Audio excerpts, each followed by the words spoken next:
DDL statements. That's kind of what we just did. So we actually did the create of the database, all right, and we did the create of the table. Remind me what DDL stands for again. Data definition language. So this one, so we talked data manipulation language earlier, where we do the inserts, the updates, and deletes. Well, actually, no, we're going to talk about that next. We're going to talk about that next. Yeah, we're going to do that next. Sorry. So we did a DDL is a data definition. We're actually creating objects or altering objects or dropping objects. So it's the creates new objects, alters, modifies them, and drops or toast any objects. And that's for database all the way down to views or stored procedures or anything like that. So the create statement, you saw it's used for database, table, default. Any of these can use the create statement. Here's that example that I supplied for you already. This is what I showed you for creating that database and the table. Here's the create new table. And this is the one I demoed for you. I think I did the demo first, and now I'm showing you the content. That's pretty funny. Went in the wrong order. I was supposed to create the database just inside the GUI. We were both pretty excited about actually creating and I wanted to do something. the database. I wanted to do something with scripts or with queries.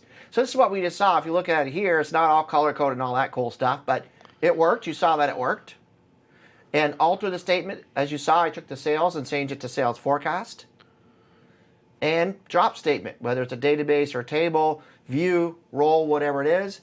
It's simple. For DDL, it's create, alter, and drop. If you understand those three, that's the bulk of what you're going to need to understand for DDL. So when you're data definition language statements, to be able to manage the objects inside a SQL Server. So this is where I was supposed to do the demo that we just did. So I did a dual demo.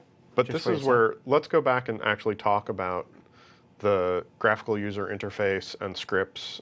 Show me the cool feature in SQL Server here about how I can get a script. You want a script here? Yeah. We can do that easy enough. So what we could do... This is one of my favorite parts of SQL Server because you can kind of cheat. Because the lesson here is that there's a graphical user interface way to do things, and there's a script way to do things, but you don't actually need to memorize how these scripts are created because SQL Server has this great feature that Brian's going to show us. Yeah, so the cool thing, what you're talking about is, I created this database using the GUI.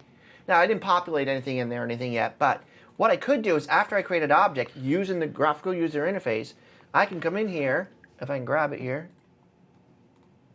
and I can go into script database as, and I can have it generate that create statement for me. So that create statement I use to create the sales database, I can take this in any object, whether it be a view, a stored procedure, a table, and I can have it generate this by using the create to. Now the other thing is the drop and create to. This is kind of cool because what it does, it adds at the top of the script, it adds to it. Let me just go ahead and kick this off to the clipboard. Hopefully that'll open up for me. Let me do a file so I know I can find it. And we'll call this class demo. See, even down here I use the Pascal case script. All right, it's going to save it as a .sql file. Lost my mouse again. Come back. So I'll open that up for you just a few moments. In fact, what I'll do is I'll do it just one sec here. I'm going to go over here. I'm going to go into here, up into... Where did it save it? It did not save it to the desktop. That's all I know. I didn't actually catch the path. I always save it to the desktop because I'll lose it. So we're going to do it again. I think you can just, when you go into the script database, can't you just do drop and create to a new query editor window and it'll just open it right up? Yeah, okay, we'll just do it that way. I just wanted to show me you could save it out and I can ship it and off then to you can save this file. Yeah. This is just a document system where you can save the SQL file. Yeah, and this is cool because look at it did. I already said use master because it has to update this content in master database.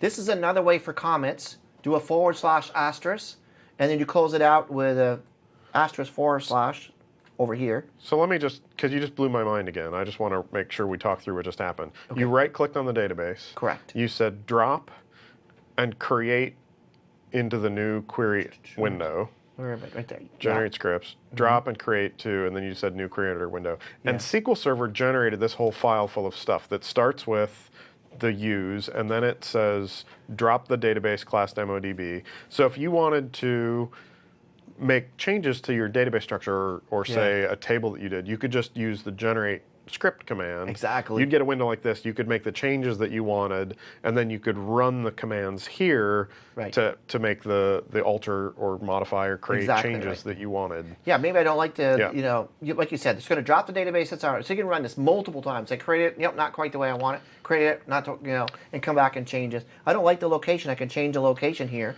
and run it and create it again. Got it. Multiple times. And the cool thing is it's scripted. I can create it. I like it. It looks good. Pete likes it. I send it off to him. He can execute it inside of his SQL Server. So I just kind of blew up your whole logic about getting paid by the hour and writing scripts, because you just showed me how quick it is to generate a whole bunch of scripts that I can just go modify. Yeah, so your manager's going to like that. Right. It's here I'm saying, you know, my manager's going to be like, what, really? I'm all about getting it done faster. No, I am too, definitely. Yeah. And here's some other alter database statements. So it generates a bunch of items for you. These are all the parameters we're not going to worry about. But the idea is we can generate scripts. Again, I could have been a table. It could be a view. Anything that you have for objects, right-click, generate script for. And there's often it'll have the drop. I always put the drop there. That way in the event it already exists, it won't. Because without that drop, if I try to run this, it's going to blow up, say the object already exists. So to avoid that, you can just actually go out and drop that item. The other thing I wanted to point out is I think this is a really great way to learn how SQL Server is doing things, because sometimes you can page through the graphical user interface to discover all the options, but you can also, if you like to read the script code, a lot of people are into the sort of programming aspect of databases, you can use this generate script command and actually get a big file of T-SQL. Yeah. And then you'll discover all kinds of features that SQL Server has as you parse through that script and see what's in there. Yeah, good example of that too is if you want to write your first store procedure. Man, it's like I know Brian said you could pass parameters.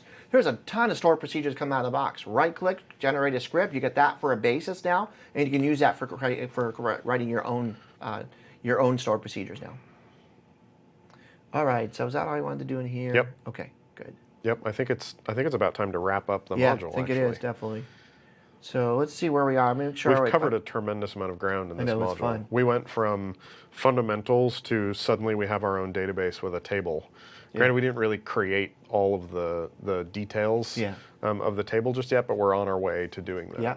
Yeah, so we got to talk about data types, the different ones there, how to create the database, both the SQL, SSMS, create, alter, and drop objects, Pascal case or camel case, choose one of the two.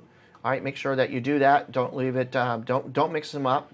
You already know my preference. I won't go in there again. You know what we should do before we wrap is we should talk through, let's just go back to the original example that we used. Let's go to you want to use the grocery store one or the CD library one? I like the CD library one. So the album one, we started with the spreadsheet, my giant spreadsheet of all of the records. Right. And then we did some normalization on that. We decided that we were going to start with 3 tables, an albums table, an artist table, and a genre table. Right. And what we learned in this module is that to really actually create those tables, we need data types for those things. Right. Right? And let's just talk through the album one. If it has an album ID as a primary key, then what would you think a data type would be for that? That would probably be an integer. An integer, because we know that integer goes up to 32,767. 32,000-ish. So for my database that has a few, let's say 100 albums in it, that's probably a limit that's appropriate. So I'd make a choice for the data type for my primary key, because I don't think I'll ever go over 32,000 albums in that list. Might even actually. I think that's a tiny int. There's tiny int, there's small int, and so integers like huge. And the point is, number. You'll think about the data types that you have, and you'll think about the data that you're going to put into that table, and you'll make an appropriate data type decision based on the data that's going to be in that table. So album name, we'd need to decide what we think the longest possible name of an album is, and then make a data type decision based on the data. So this is more of that data modeling stuff. We're not going to give you lots of guidance about how to do that, but these are the kinds of questions that you'll have to think about when you're actually creating. You'll have to first understand your data, and then understand that there are data types to make choices about.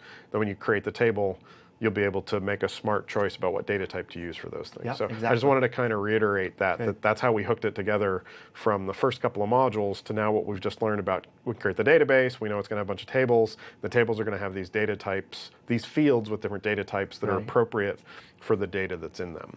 Right, exactly. And then the next module, we're going to look at some of the awesome commands that we had to be able to go actually grab this data and slice and dice the information. So, all right, so this wraps up on creating the database and the objects. We're going to look forward to taking a peek at the how we manage that data down. Let's do it. Okay. Thanks.